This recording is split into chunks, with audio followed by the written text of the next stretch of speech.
Welcome to this week's edition of Flashback Friday, your opportunity to get some good review by listening to episodes from the past that Jason has handpicked to help you today in the present and propel you into the future. Enjoy. Welcome to the Holistic Survival Show with Jason Hartman. The economic storm brewing around the world is set to spill into all aspects of our lives. Are you prepared? Where are you going to turn for the critical life skills necessary to survive and prosper? The Holistic Survival Show is your family's insurance for a better life. Jason will teach you to think independently, to understand threats, and how to create the ultimate action plan. Sudden change or worst case scenario, you'll be ready. Welcome to Holistic Survival, your key resource for protecting the people, places, and profits you care about in uncertain times. Ladies and gentlemen, your host, Jason Hartman. Welcome to the Holistic Survival Show. This is your host, Jason Hartman, where we talk about protecting the people, places, and profits you care about in these uncertain times. We have a great interview for you today, and we will be back with that in less than 60 seconds on the Holistic Survival Show. And by the way, be sure to visit our website at holisticsurvival.com. You can subscribe to our blog, which is totally free, has loads of great information, and there's just a lot of good content for you on the site. So make sure you take advantage of that at holisticsurvival.com. We'll be right back. What's great about the shows you'll find on jasonhartman.com is that if you want to learn about investing in and managing income properties for college students, there's a show for that. If you want to learn how to get noticed online and in social media, there's a show for that. If you want to know how to save on life's largest expense, there's a show for that. And if you'd like to know about America's crime of the century, there's even a show for that. Yep, there's a show for just about anything. Only from jasonhartman.com. Or type in Jason Hartman in the iTunes store.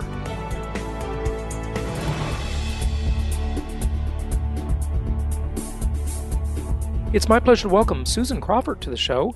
She is the author of Captive Audience, The Telecom Industry and Monopoly Power in the New Gilded Age. She's a professor at Cardozo School of Law and former special assistant for science, technology, and innovation policy to President Obama. She's also a columnist for Bloomberg, and I think you'll find this interview to be very interesting. Susan, welcome. How are you? I'm great. Thanks so much for having me on. Well, it's a pleasure to have you. And are you coming to us from New York today? That's right. I'm right here at the corner of 12th Street and 5th Avenue near Washington Square. Fantastic. Well, a lot of people have been to that spot, including myself. So tell us a little bit about the book. And, I guess your premise is that it is somewhat surprising to people how concentrated and how monopolistic the telecom industry is, right? Yeah, I think most people don't understand that when it comes to wired internet access, high-speed internet access, the cable industry has won. So, and it's taken us about 10 years to figure this out, but in the last 3 quarters of 2012, just 0.2% of new high-speed internet access subscriptions went to telephone companies like AT&T and Verizon. Everybody else is buying service from their local cable monopoly, and these guys long ago divided up the country between themselves and clustered their systems. Completely rational thing to do economically, by the way. And are also unsupervised in that they can charge whatever they want and provide whatever flavor of services they want. So it's quite a situation for the country. Meanwhile, other nations take internet access very seriously as a matter of industrial policy and make sure that their citizens have cheap, reliable fiber access. So we're really in a hole. Well, a lot of people tend to think that since the breakup of AT&T, the marketplace is competitive. But I guess when you're looking at heavy-duty infrastructure like this, especially along, what people in the telecom industry describe as the last mile, someone owns those fibers, they own those cables, they own that copper or whatever it's running over. There aren't multiple choices there, right? That's for sure. What happened is that we believed that competition between the phone companies and the cable companies, when it came to internet access, would protect Americans. What we didn't know was that cable guys would find it cheaper to upgrade their plant to provide high-speed internet access than the telephone companies, which had to dig up their copper wires and replace that with fiber. So what happened is that Verizon, who started off building fiber in America, decided in March 2010 and made this public that they weren't going to expand their fiber operations.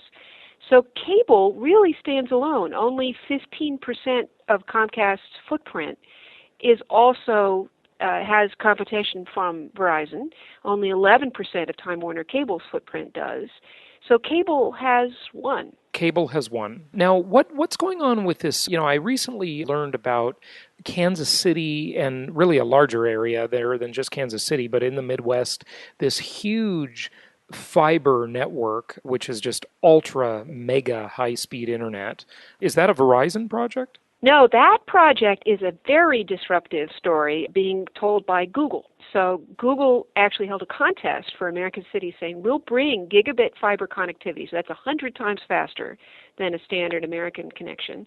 We'll bring that fiber connection to a town that's willing to work with us. And Kansas City said they would, and they had an electric utility that would go along, and Google was able to string its fiber along poles, much cheaper than digging up the streets. The net of all this is that for people in Kansas City, they're going to be getting these very fast speeds at about $70 a month, and speeds that no one else in America has access to at such a reasonable cost. This is really a disruptive regulatory move by Google, who wants to demonstrate to the rest of the country just how bad our connectivity is, because unless we see something, we don't change. Yeah, so why is it so bad? I mean, I remember in the earlier days of the internet, I was taking some e-commerce classes at UCI in Southern California, and the instructors or the professor was talking about how in Singapore they had incredibly fast internet, and websites there were just heavy laden with graphics because people had such fast access. Is our problem that our system here, like our cell phones, as I understand it, it's an older system? I mean, we got it first. And so now we're kind of suffering with the fact that we don't have the most up-to-date technology as a lot of provincial Americans might think we would have. Yeah, we always assume we're number one when it comes to technology. But other countries have absolutely leapfrogged us. And you're absolutely right. We did get there first. But then where consolidation is possible, competition is impossible. And we've had multiple failures of policy and just guts to ensure that the country stayed in the lead. And so these giant companies have done their best to carve up the country and are reaping rewards from their monopoly positions, but have no incentive to upgrade to fiber. Mm-hmm. So I spent the first week of January in Seoul, in Korea, just for vacation, just to see what it was like there. And there you can get a fiber-to-the-home connection, 100 megabit per second speed, when you move into an apartment, and it's just $30 a month, and there are 3 competitors, and they're competing so fiercely that they get to your house within a day to install the service. Right, rather than a month, like sometimes it takes. It's amazing. Where was that, by the way? What location? That's in Seoul, South Korea. Now, that's a very dense urban area. Yeah, right. But even in Australia, and Australians are just like us, they drink beer, they tell jokes, they're going to have 93% of their citizens with fiber to the home in the next few years. They took this as an election issue to ensure that everybody got fiber to the home. So we're really falling behind. But how in Seoul, for example, I mean, do you literally have, you said there were 3 competitors and this competition has driven prices down, but are there 3 different sets of fiber coming to every residence? How do you do that kind of last mile concept? I mean, it doesn't make sense to bring in 3 sets of fiber or cable to each house, does it? Well, we did this for our own telephone system here in the United States. What you do is you make sure there's a wholesale facility that's unlit fiber or just a very basic ring running around the city. So in Seoul, it's in the subways. And then any retail provider can take advantage of that existing infrastructure to reach an apartment. And so that's the case in Paris, that's the case in Seoul and Stockholm and a bunch of cities. You share this very expensive upfront cost of getting the wholesale facility in place, and then that provides a lot of retail competition. Right, but you said that there's a ring going around the city, but to get from that ring to an apartment in the city center, that cost a fortune. I mean, are there, coming from that ring, are there 3 sets of cable or fiber? No, there's a wholesale facility also running into major buildings that's shared by the retail providers. The retail guys usually are running inside the building, not between buildings and the ring, and not between apartment. So the retail actors are serving the individual apartments inside buildings. The duct has to be open to them inside the building and has to be easily available for them to attach to the wholesale ring. And so when you say the wholesale ring or the wholesalers, so this is another company, another free enterprise company, or is the government running it? It could be either. It doesn't matter whether the private company has built a facility or the government built a facility. What matters is that it's overseen, it's regulated, so it's available to the retail guys at a set price and maintained to a level of standard required by the government actor. That's the way we built our telephone system in the United States. We had a lot of retail competition for local phone providers, even though you're right, it's a natural monopoly service in its essence. You only need one wire running into the home, but any actor could provide services over that wire. And that's what we did for phone, and that's what we should be doing where it's possible, where cities are dense enough for high-speed internet access as well. And so you're saying the phone side of the business is a success then in the U.S. or not? It has been in the past, but we deregulated. Well, two things have happened. One is that everybody's gotten very interested in high-speed internet access, which now is the substitute for a basic phone line. The regulatory model, though, remains absolutely salient, which is that you ensure, where possible, as much competition on top of a basic facility as you can, and you set the price for or set conditions for the wholesale facility. But the really big point here is that it's policy that makes the difference. These networks don't emerge by magic, and they especially don't emerge to cover all Americans at a reasonable price without extensive government intervention. We rely on private industry to build them, but always subject to public demands. This isn't a right-left issue. This is about making the entire country competitive as a national matter. And so, again, I just want to make sure I understand, how do we do that? We do it by having wholesalers and then retailers, the model you were mentioning about Seoul, South Korea, and other countries? Well, this seems to be of particular interest to you, so there are a bunch of different ways to do this. In very dense urban areas, you would want to have a price-regulated wholesale provider with a bunch of retail providers serving individual apartments or individual buildings. Where in areas that are less dense, where retail operators may not show up because it isn't economically rational for them to do it, you might allow a single monopoly provider, but you'd regulate them. You'd make sure that reasonable priced service was available and that every person within the rural area, wherever you're operating, is reached by it. So we did that with telephones. There's a universal service obligation. And in really remote areas where nobody has any incentive to go and serve them as a private company, we routinely subsidize phone service, and we are now shifting to subsidizing high-speed internet access service. This is just the way these infrastructure projects work. That's how electricity happened in America, and water and gas. You really need government intervention in order for everybody to be served at a reasonable price. Whenever somebody recommends more government intervention, I get worried, but it seems like with infrastructure-related issues, it's hard to argue with that philosophy because I don't know how, without having monopolies, free enterprise really does it. Maybe the answer is, and you can address that in a moment, but this might tie in. Maybe the real answer is just to have Wi-Fi Max everywhere. Maybe you want to blend that into your thoughts on this.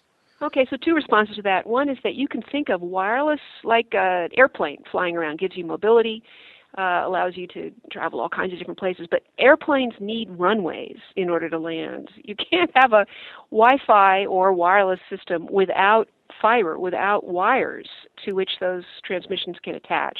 So the whole country needs this fiber upgrade in order to keep up with the rest of the world. The second answer, in response to your concerns about free enterprise, I share those worries. I am a big believer in capitalism and the free market. If you don't have underlying infrastructure like a national highway system, like communications networks that connect the country, you can't have a large, functioning, competitive marketplace. these are the basic inputs that you need. And so that's why Eisenhower, Republican president, made sure that we weren't relying on private enterprise to build roads between cities, but that we had a federal highway system to knit the country together and make commerce possible. So this is just the basic stuff that makes the free market operate. Okay, so how would it work? I mean, of course, Wi-Fi, like cell phone towers, ultimately need to connect to some hard wire somewhere. Right. So I completely understand that. But, I mean, that would just be beautiful. I think the one great thing, although I disagree with them on many things, the UN could do is just make global Wi-Fi. That could be a UN project, and it seems like it would be just an incredible knowledge booster for the entire planet and resource booster. But just let's talk about it just in the US for a quick moment. I mean, is that possible? Can we have that here? Well, I'm not sure where you got the UN idea from. It's just my idea. Yeah, no. It may be crazy. I'm no expert. I think. Yeah, okay. I think Why is that it crazy? crazy. Tell me. It's crazy because the UN's role is to work on standards for telephone numbers. They're very good at that. But they don't have any role with national connectivity issues. That's always been a national issue. And sure, but the UN could get behind that and become the promoter of it and work on standards for countries to figure that out. I mean, I don't know how they would do it, but yeah. I'm just saying that would be an awesome thing for the planet. Well, the UN does set standards for the use of spectrum with the airwaves, the frequencies, and allocates them in ways that all governments cooperate with. But let's put it this way, we don't need the UN to do this because the U.S. is supposed to be in the lead. That's our role when it comes to technology. And here in the United States, with ample fiber connectivity across the country, there could be wireless everywhere. And because you can think of a wireless connection as just the last 50 feet of a wire. So it's not magical. It doesn't stand by itself. You get the wires out as deeply as possible into neighborhoods and cities, and then you open up hotspots that allow people to send the first 50 feet of their transmissions over the air into a wire, which then connects them to the rest of the country and the rest of the world, ultimately. So, the technology itself is not the hard problem. The hard problem is policy, because right now we have enormous companies dividing markets.